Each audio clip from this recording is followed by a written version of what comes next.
Hello అందరికీ. మేము army క్వార్టర్స్‌లో ఉండేటప్పుడు మా ఫ్రెండ్ మహారాష్ట్ర ఆవిడ కాలీఫ్లవర్ కర్రీ తెచ్చిచ్చిందండి. నాకు కాలీఫ్లవర్ అంటే అస్సలు ఇష్టం ఉండదు. సరేలే తెచ్చిచ్చింది కదా అని రోటీతో పాటు తిన్నాను. అప్పటి నుండి ఈ కర్రీకి ఫ్యాన్ అయిపోయాననుకోండి. నిజంగా ఉందండి, సూపర్ అన్నమాట. ఆవిడని ఎలా చేసావో చెప్పు అంటే చేసి చూపించిందండి. నేను మీకు చూపిస్తా చూసేయండి. కాలీఫ్లవర్‌ని ముందుగా శుభ్రంగా కడుక్కొని పెద్ద పెద్ద ముక్కలుగా కట్ చేసుకొని ఇలాగ ఆయిల్‌లో ఫ్రై చేసుకోవాలండి.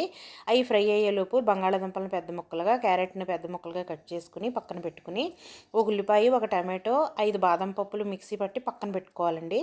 ఇప్పుడు కాలీఫ్లవర్ ఫ్రై అయిపోయింది కాబట్టి బంగాళాదుంపల్ని ప్లస్ క్యారెట్‌ని కూడా ఫ్రై చేసుకొని పక్కన పెట్టుకోవాలి.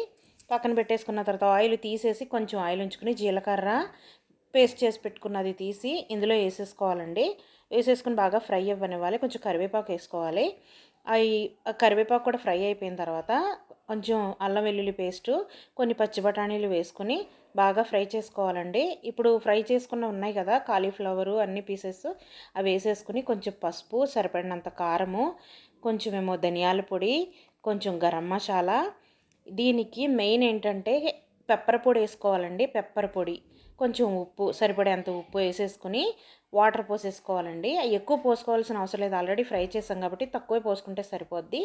ఇప్పుడు మనం ఏం చేద్దామంటే దాన్ని సిమ్లో పెట్టేసుకుందాం. ఇప్పుడు పచ్చిమిరపకాయలని చిన్న ముక్కలుగా కట్ చేసుకుని వేసేసుకుని కొత్తిమీర వేసేసుకుని ఇంక దింపేసుకోవడమేనండి. ఇదేనండి mix veg curry plus gobi, ఆలు, మటరు, గాజరు కర్రీ అని ఇది నార్త్ ఇండియాలో అంటారండి.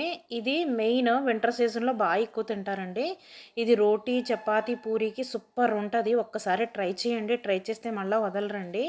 అంత బావుంటదండి. ఈ కర్రీ నచ్చితే ప్లీజ్ లైక్ చేయండి, షేర్ చేయండి. నా ఛానల్‌ని తప్పకుండా సబ్స్క్రైబ్ చేయండోయ్, మర్చిపోకండి. మీరు ఇంతసేపటి వరకు నా వీడియోని వాచ్ చేసినందుకు థ్యాంక్స్ అండి. Thank you so much.